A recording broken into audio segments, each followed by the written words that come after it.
So for the oral presentation today, I'll be talking about the article is middle childhood attachment related to social functioning in young adulthood is chosen as one of the among of all three articles based on the title how does a childhood attachment style affect the ability to build and maintain relationships in adulthood.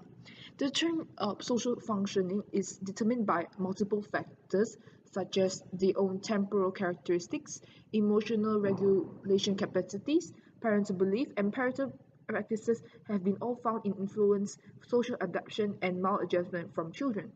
So, from the attachment theory is also known as a useful theoretical structure for understanding the development of various aspects of social functioning in childhood and adolescence in the context of both friendships and peer relationships. The aim for this experiment is to investigate whether middle childhood attachment contributes to social functioning in young adulthood. The aspects of social functioning include where social competence in terms of social initiative and pro-social orientation and social maladaptation in terms of social anxiety and loneliness. The second aim I'm going to talk about is to investigate whether the presumed prospect contributions of attachment to social functioning reflect development, stability, or change. This was studied by examining whether such prospective links remained when controlling for stability in social functioning from middle childhood to young adulthood.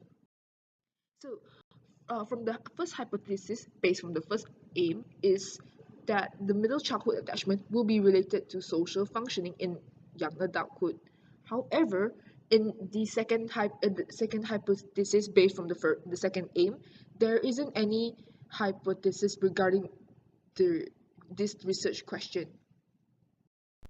There were a total of 120 children from middle class families were followed from 6 weeks to 9 years of age. The parents' educational levels were fairly high, as can be expected in a university area such as Uppsala country. A follow-up was conducted at 21 years, which means that this is known as the Uppsala longitudinal studies. Their main focus has been to investigate whether and how attachment, temperament, and family context impact in children's social emotional development. The attrition occurred over the years as there have been illness and death in the family, moving out of the country, travels abroad, objections to the interview, questionnaire content, and time shortage. So the task given to the participants are first state children at the age of 8 to 9 years during their spring semester at Sweden. The teachers and mothers will be filling out questions regarding about the children's social intentive initiative taking and pro-social orientation.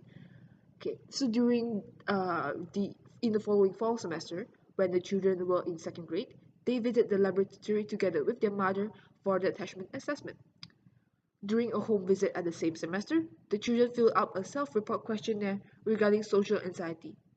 In the following spring semester, children and the teachers and mothers again filled up questionnaires regarding the children's social initiative and pro-social orientation. So the research will carry on at the age of 21. So the participants will fill out the set of questionnaires in their home and brought them to a scheduled lab visit some weeks later. During this age of time, most of the participants were still students at the university, and some are are now in a full-time job at the workforce, and a quarter of them are in a part-time job. So, to investigate the inter-rater agreement on the social initiative and pro-social orientation measure, so 1 to 3 peers were invited by the participants to fill up the questionnaire a few weeks after the participants' lab visit. So the participants were instructed to choose peers who knew them well, but it cannot be their partner. The peers were instructed not to speak about their partner about the ratings and said to send in the set of questionnaires by regular mail. for the results stated,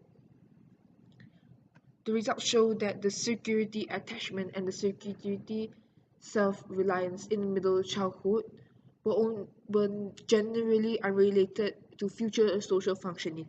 However, there is a positive link between security attachment and pro-social orientation. So, the higher security insecurity avoidance in middle childhood was significantly associated with lower social initiative and pro-social orientation, and with a higher social anxiety and loneliness in young adulthood.